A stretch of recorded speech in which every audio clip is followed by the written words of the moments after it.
Bonjour, c'est la critique de la semaine et cette semaine, l'un de nos coups de cœur, c'est Illusion perdue de Xavier Giannoli parce que c'est l'adaptation flamboyante de l'un des plus beaux livres de l'histoire de la littérature, l'un des plus cyniques et des plus émouvants à la fois. Parce que Xavier Giannoli rêve de ce film depuis qu'il a 20 ans et que c'est l'aboutissement, un premier aboutissement d'une carrière déjà très brillante. Parce que le film parvient à être fidèle à Balzac et à faire le portrait du monde de 2021. Mais au fond, la grandeur de Balzac est bien de pouvoir nous donner les clés de la modernité tout entière. J'aimerais beaucoup vous présenter quelqu'un. Il nous vient d'Angoulême. Lucien de Rubempré, pour vous servir. Lucien de Rubempré est un garçon de son temps. À Angoulême, dans un univers étroit, au lendemain de la chute de Napoléon, il rêve de gloire et de poésie comme tant de garçons de sa génération. La Révolution est déjà loin, la gloire de l'Empire est passée, le romantisme occupe les esprits, les occasions de s'illustrer sont devenues rares dans la France somnolente et conformiste de la Restauration. Une France qui ne rêve que de tranquillité, de morale déjà bourgeoise, une tranquillité, une morale qui permettront à chacun de faire des affaires, de gagner de l'argent, à l'abri des soubresauts de l'histoire. En 1821, il y a exactement 200 ans, Lucien arrive à Paris, en compagnie d'une femme plus âgée que lui, illustre et jalousée à Angoulême pour son raffinement et sa culture, et qui ne sera plus dans la capitale qu'une anonyme sans beaucoup d'éclat. Cet amour partira vite en fumée, et Lucien, pris en charge par de bien plus malins que lui, sera de moins en moins poète, de moins en moins pur, de plus en plus journaliste, et connaîtra un succès rapide, gagnant la gloire et perdant à peu près son âme. La perte de toute pureté coïncidant avec une ascension sociale fulgurante, une vie luxueuse, superficielle, où Lucien n'utilise plus que son intelligence et son talent, en oubliant totalement son honnêteté et son courage, en trahissant le poète qu'il a été.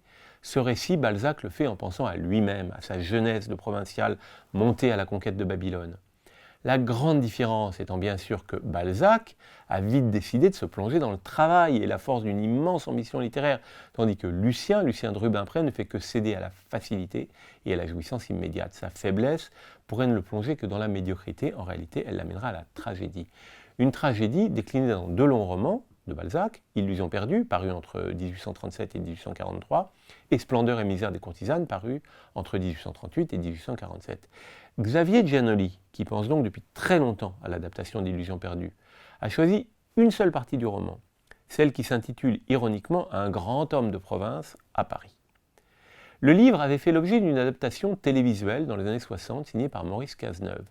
Longue saga en 4 épisodes, avec Yves Régnier dans le rôle principal, qui avait laissé un souvenir assez ébloui dans la mémoire de ceux qui l'avaient vu.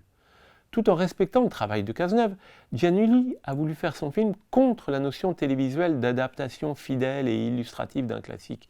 Il s'est résolument placé sur le terrain du cinéma, pensant d'abord au rythme, au point de vue, à l'enchaînement des plans, à la rythmique propre, aux grandes œuvres de Scorsese ou d'Ophuls. Scorsese, parce que Lucien connaît une initiation digne de celle de Henry Hill dans Les Affranchis.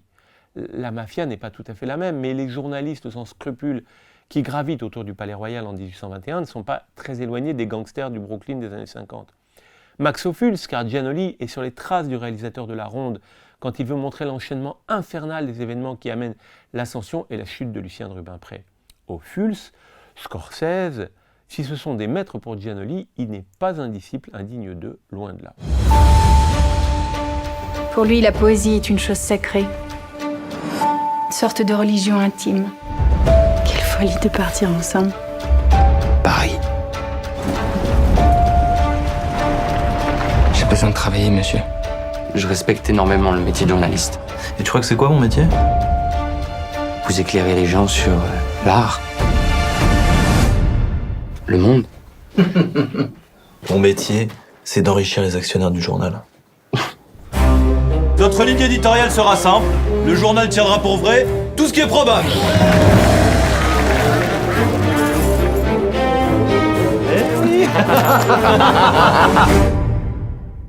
Je sais qu'il vaut mieux que cela. Vous croyez? Ce qui a frappé le public international de la récente Mostra de Venise, public qui n'avait pas souvent lu le roman de Balzac, c'est à quel point le film parle de notre temps. On n'imprime plus les journaux de la même façon. on ne traverse pas la capitale avec les mêmes moyens de transport.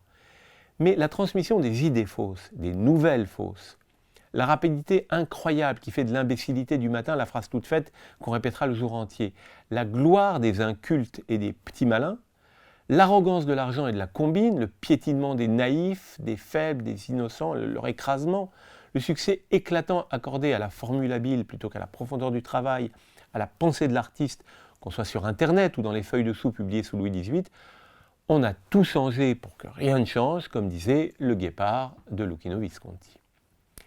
L'un des très talentueux comédiens du film de Giannoli, Vincent Lacoste, remarquait pendant la conférence de presse à Venise que le cinéaste était plus indulgent, presque plus antique que Balzac, qui, selon Vincent Lacoste, condamnait davantage ses personnages.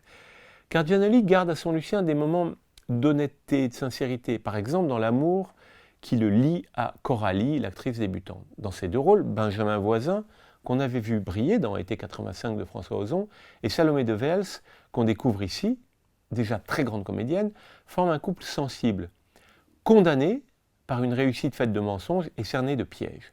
Autour d'eux, Giannoli a réussi une troupe fantastique. De Xavier Dolan à Cécile de France, de Jeanne Balibar à Gérard Depardieu, de André Marcon au regretté Jean-François Stévenin, de Louis-Do de Linxin à Candice Boucher.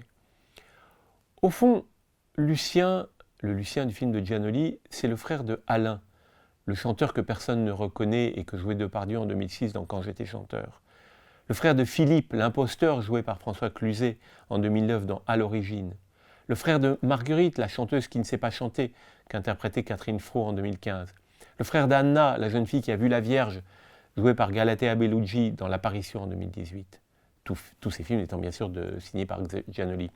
Mensonge, pureté, imposture, catastrophe, idéalisme, calcul, des personnages tous placés sous des projecteurs variés, mais toujours des projecteurs. Le travail de Giannoli se fait toujours dans le même sillon, avec la même intelligence, la même exigence d'un cinéma qui pense vraiment et n'oublie jamais d'être spectaculaire, comme chez Ophuls et comme chez Scorsese.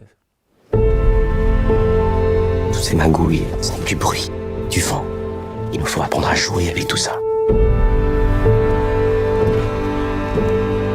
Tout est pourri partout, tu trouves pas? Il faut se battre pour faire des belles choses.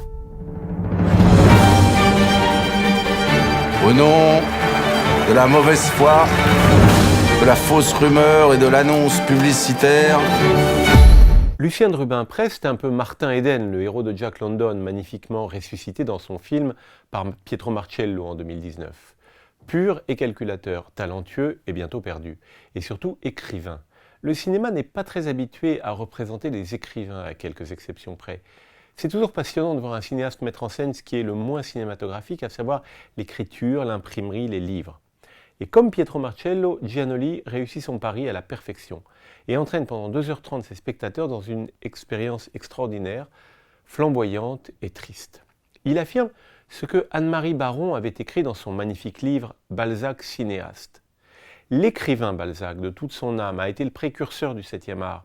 En parcourant du regard son temps, comme un metteur en scène de cinéma utilise sa propre vision pour envelopper le monde. Giannoli rappelait, à la Mostra de Venise, que le geste maladroit et furtif que fait Lucien à sa première apparition mondaine, montrer quelqu'un du doigt, permettait à Balzac de sceller la condamnation précoce de son personnage, par une description visuelle, physique, sensible, une description de cinéaste.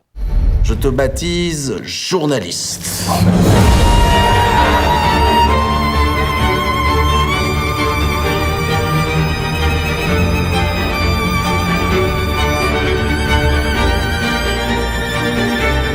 Il nous a trahis, ce fumier.